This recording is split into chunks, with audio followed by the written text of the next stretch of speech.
भगवान गौतम बुद्ध की जय हो।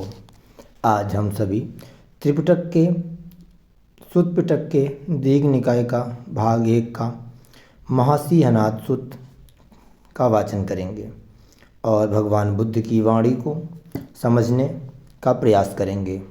भगवान बुद्ध ने जिन्होंने अहिंसा का मार्ग दिया, जिन्होंने संपूर्ण विश्व को दया और भावना का मार्ग प्रशस्त किया, आज हम सभी उनके बारे में कुछ और जानने का प्रयास करेंगे।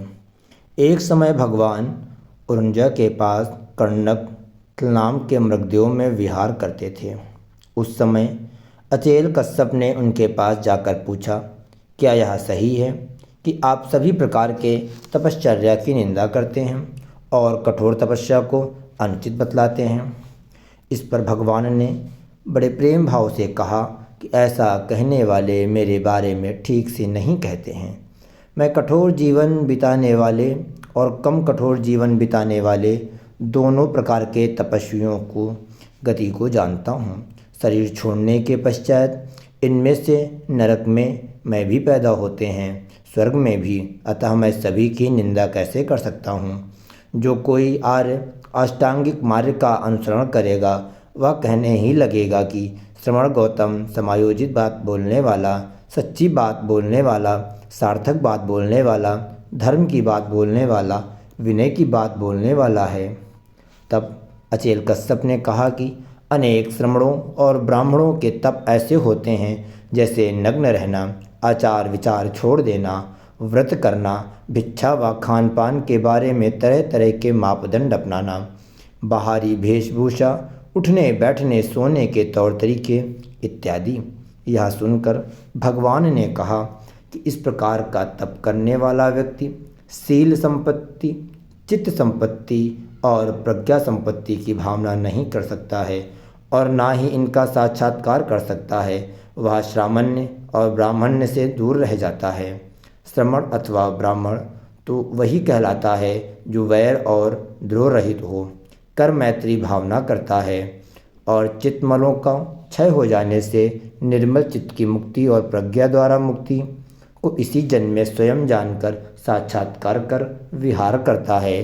तत्पश्चात अचेल कश्यप द्वारा शील संपत्ति, चित्त संपत्ति और प्रज्ञा संपत्ति के बारे में जानकारी चाहे जाने पर भगवान ने कहा कि जब संसार में कोई तथागत उत्पन्न होता है और उसके द्वारा साक्षात्कार किए गए धर्म के प्रति श्रद्धावान हो कर कोई व्यक्ति हिंसा को छोड़ हिंसा से विरत रहता है और दंड और शस्त्र को छोड़ देता है, संकोचशील, दयावान और सभी जीवों को हितानुकंपी हो विहार करता है, यह उसकी शील संपत्ति होती है। बुरी आजीविका से विरत रहना भी शील संपत्ति होती है। ऐसा शील संपन्न हुआ व्यक्ति को ही भय नहीं देखता और अपने भीतर निर्दोष सुख को अनुभव करता है। यह होती है शील संपत्ति। जब वह व्यक्ति अपने इंद्रियों को वश में कर हर अवस्था में स्मृति संप्रज्ञान बनाए हुए संतुष्ट हुआ, चित्त के निवरणों को दूर कर समाहित चित्त से प्रथम ध्यान को प्राप्त कर विहार करता है, या उसकी चित्त संपत्ति होती है। इसी प्रकार जब द्वितीय, तृतीय अथवा चतुर्थ ध्यान को प्राप्त कर विहार करता है, यह भी होती है उसकी चित्त संपत्ति। इस प्रकार समाहित चित्त होकर जब व्यक्ति विपासना ज्ञान के लिए अपने चित्त को नवाता है, यह उसकी प्रज्ञा संपत्ति होती है। ऐसे ही जब वह अपने चित्त को आश्रमों के क्षय के ज्ञान के लिए नवाता है, जिसके फलस्वरूप यह प्रज्ञापूर्वक जान लेता है जन्म समाप्त हुआ, ब्रह्मचर्यवश पूरा हुआ, जो करना था सो कर लिया, इससे परे यहाँ आना नहीं है, यह भी होती है प्रज्ञा संपत्ति। इस शील संपत्ति, चित्त संपत्ति, प्रज्ञा संपत्ति से बढ़कर कोई अन्य शील संपत्ति, चित्त संपत्ति, प्रज्ञा संपत्ति नहीं होती है। भगवान ने अन्य आचार्यों के मन में अपने बारे में होने वाले अनेक भ्रांतियों को भी यह कहकर दूर किया कि श्रवण गौतम सिंह गर्जना करता है, परिषदों में गर्जना करता है, बड़ी कुशलता के साथ गर्जना करता है। लोग उससे प्रश्न पूछते हैं, वह लोगों द्वारा पूछे गए प्रश्नों का उत्तर देता है। प्रश्नों के उत्तर से चित्त प्रसन्न करता है, लोग इसे सुनने योग्य मानते हैं। सुनकर प्रसन्न होते हैं, प्रसन्नता प्रकट करते हैं, सच्चाई का प्रतिपादन करने लगते हैं और इसके प्रतिपादन में लगे हुए उसे प्राप्त कर लेते हैं। कालांतर में अचेल कश्यप ने भगवान के पास प्रवज्ञा पाई उपसंपदा और साधन अभ्यास करते हुए अरहंतों में से एक हुआ। इस प्रकार से भगवान बुद्ध ने कश्यप को ज्ञान से युक्त किया और कश्यप वहाँ से चला गया और भगवान बुद्ध ने इसी प्रकार से अन्य व्यक्तियों को उनकी समस्याओं का समाधान किया है। अब हम इसका अगला अध्याय पठोपपाद सूत्र का पाठन करेंगे। एक समय सावत्थी में भिक्षाटन के लिए जाते जाते भगवान तेंदुकाचीर के पाद भवन पर चले गए। वहाँ पुट्टपाद नाम का परिव्राजक 300 साधुओं को निरर्थक कथा कहानियाँ सुना रहा था। भगवान को आते देख वे सब चुप हो गए। भगवान का स्वागत कर पुट्टपाद ने उनसे यह जानना चाहा कि अभिसंज्ञा निरोध कैसे होता है। इस पर उन्होंने कहा कि पुरुष की संज्ञाएं सकारण सप्रत्यय उत्पन्न भी होती हैं और निरुद्ध भी होती हैं। कोई कोई संज्ञा शिक्षा से उत्पन्न होती है, कोई कोई शिक्षा से निरुद्ध हो जाती है।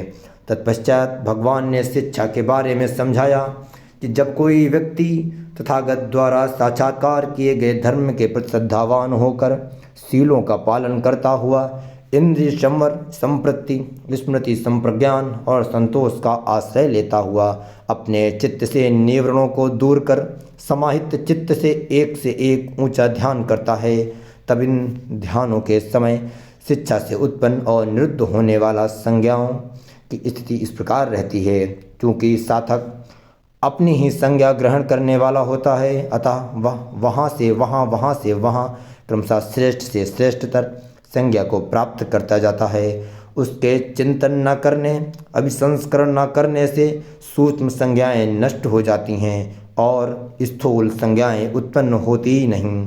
इस प्रकार क्रमशः अभिसंज्ञा निरोध की स्थिति आ जाती है। तब पुट्टपाद ने यह जानना चाहा कि क्या संज्ञा पुरुष की आत्मा होती है या संज्ञा और आत्मा अलग अलग होती हैं। इस प्रकार भगवान ने कहा कि तुम जैसे भिन्न दृष्टि वाले, भिन्न चाह वाले, भिन्न रुचि वाले, भिन्न आयोग वाले, भिन्न आचार्य वालों के लिए यह जान लेना दुष्कर है। तब पुट्टपाद ने एक एक करके यह जानना चाहा कि क्या लोक शाश्वत है या अशाश्वत है, अंतवान है या अनंत है, जीव ही शरीर है, जीव और शरीर अलग अलग हैं, मरने के बाद तथागत फिर पैदा होता है या नहीं होता है, या होता है और नहीं भी होता है, या ना होता है ना नहीं होता है। इन प्रश्नों को भगवान ने अव्याकृत अनिर्वचनीय कहा, क्योंकि यह ना तो अर्थयुक्त हैं और ना धर्मयुक्त, न आदि ब्रह्मचर्य के उपयुक्त और ना ही ये निर्वेद, विराग, निरोध, शांति, अभिज्ञा, संबोधि अथवा निर्वाण के लिए उपयोगी हैं। तब पुट्टपाद द्वारा पूछे जाने पर कि भगवान ने क्या क्या व्याकृत किया, उन्होंने कहा, यह दुख है, यह दुख का समुदाय है, यह दुख का निरोध है, यह दुख के निरोध का उपाय है। तो 3 दिन बीतने पर चित्त हथित सारिपुत्र और पुट्टपाद भगवान के पास गए। उस अवसर पर चर्चा के दौरान भगवान ने कहा कि कोई कोई श्रमण ब्राह्मण ऐसी दृष्टि रखते हैं कि मरने के बाद आत्मा अरोग एकांत सुखी होती है, या पूछे जाने पर ये कहते हैं कि हम ना तो इसका एकांत सुख वाले लोग अथवा आत्मा को जानते हैं, न वहाँ ले जाने वाले मार्ग को जानते हैं, और ना ही उस लोग से उत्पन्न हुए देवताओं के शब्द सुन पाते हैं कि ऐसे ही मार्ग पर आरूढ़ होकर रहम यहाँ पर पैदा होते हैं। इससे उनका कथन वैसे ही प्रमाण रहित हो जाता है जैसे किसी जनपद का कल्याण की भाव कामना करने वाले व्यक्ति से ना तो उसे देखा हो और न उसके बारे में कुछ जानता हो, या किसी महल पर चढ़ने के लिए सीढ़ी बनाने वाले व्यक्ति से ना तो महल को देखा हो और न उसके बारे में कुछ जानता हो। तत्पश्चात भगवान ने 3 प्रकार के आत्म प्रतिलाभ जन्म ग्रहण की जानकारी दी। स्थूल, मनोमय तथा अरूप अभौतिक 4 महाभूतों से बना हुआ, सांस ग्रास करके आहार करने वाला, स्थूल जन्म ग्रहण होता है। रूपी मनोमय सब अंग प्रत्यंग वाला इंद्रियों से परिपूर्ण मनोमय जन्म ग्रहण होता है। अरूप देवलोक में संज्ञामय होना अरूप जन्म ग्रहण होता है। भगवान ने कहा, मैं तीनों प्रकार के जन्म ग्रहण से छूटने के लिए धर्म उपदेश करता हूँ। इससे चित्तमल उत्पन्न करने वाले संक्लेशिक धर्म छूट जाते हैं, शोधक धर्म बढ़ते हैं। प्रज्ञा की परिपूर्णता व विपुलता को इसी जीवन में अपनी अभिज्ञा से साक्षात जानकर प्राप्त कर विहार करने लगते हैं। इससे प्रमोद भी होता है और प्रीति, प्रसब्धि, स्मृति, संप्रज्ञान और सुख विहार भी होता है। तत्पश्चात भगवान ने वर्तमान शरीर की सत्यता को प्रज्ञप्त किया। उन्होंने कहा कि जिस समय जैसा जन्म ग्रहण होता है, स्थूल, मनोमय अथवा अरूप, उस समय उसी को स्वीकार करना होता है, अन्य को नहीं। जैसे गाय से दूध, दूध से दही, दही से मक्खन, मक्खन से घी, घी से घी का सार तैयार होता है। परंतु इन पदार्थों में से जिस समय जो पदार्थ विद्यमान हो उसी को यथार्थता स्वीकार करना होता है, अन्य को नहीं। भगवान के उपदेश से प्रभावित हो पुट्टपाद परिव्राजक भगवान का शरणागत उपासक हुआ और चित्त हरित सारस्वत भगवान के पास प्रवज्ञा उपसंपदा पा अरहंतों में से एक हुआ। भगवान बुद्ध की वाणी हम सभी को लाभान्वित करती रहे, ऐसे ही हम भगवान से विनती करते हैं।